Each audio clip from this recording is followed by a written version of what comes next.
Fala, time! Sejam bem-vindos a mais um vídeo, o nosso último aqui da nossa saga de Solid com Swift, com Swift.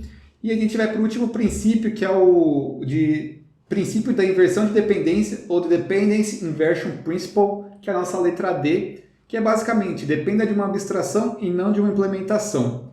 Que nem eu coloquei aqui, vocês vão perceber que esse princípio ele é muito aberto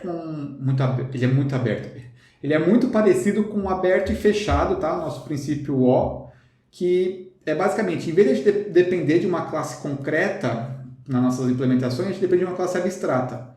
Então, aqui eu tenho a minha classe Handler, que ela precisa de um File System Manager, e a função handle, que ele salva aqui. E meu File System Manager aqui, que ele salva alguma coisa. Ele abre um arquivo, ele salva a string e fecha o arquivo. Pô, tá seguindo ali o princípio de responsabilidade única? Tá seguindo o princípio de aberto e fechado? Você já começa a perceber que não tá seguindo. Tá seguindo o princípio de Niskov? Nesse caso não faz sentido. De segregação de interface? Pô, a gente até poderia quebrar aqui interface, mas nesse caso aqui eu também sinto que não faz sentido.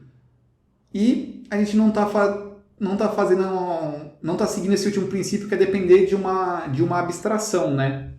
E aí como que a gente faz, né? Tipo, em vez de depender de uma classe concreta, depender de uma abstração, a gente faz muito parecido com o que a gente fez ali no nosso princípio de aberto e fechado, tá bom? Então aqui a gente vai ter nosso protocolo storage, que ele tem uma função de salvar. Então quem implementar o storage tem que implementar a função de salvar. E a nossa função handler, que ela depende de fato de um storage aqui, e o storage faz o seu save. E aí nesse caso eu tenho meu File System Manager, que implementa o meu protocolo storage. Então ele tem a função de salvar aqui. Eu tenho meu Cloud Manager File, que ele herda de storage, que ele tem a função de salvar aqui.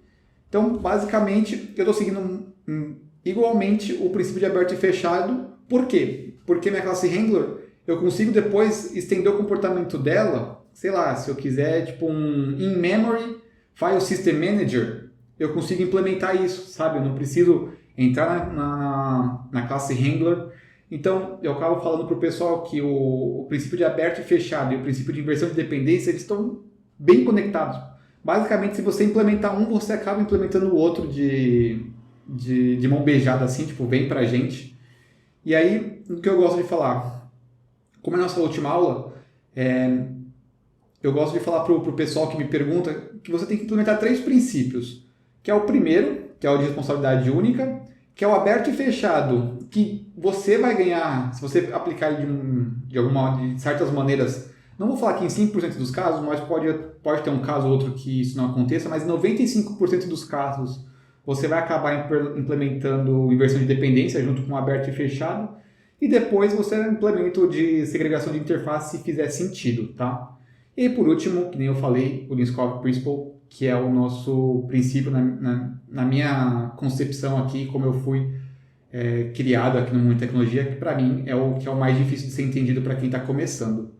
Mas tá bom? Espero que vocês tenham gostado aqui desse conjunto aqui de vídeos sobre Solid. Foi uma coisa bem rápida aqui para a gente passar. Não quis ficar fazendo muito mão na massa, quis mostrar mais exemplos mais práticos, porque eu acho que fica mais didático. E agora, cabe a vocês implementar isso no projeto pessoal de vocês que vocês estão desenvolvendo, ou até ali no seu código de empresa, começar a pensar como um pleno, até como um sênior pensa na hora que ele está desenhando ali, como ele vai implementar as classes, como que ele vai desenhar a arquitetura.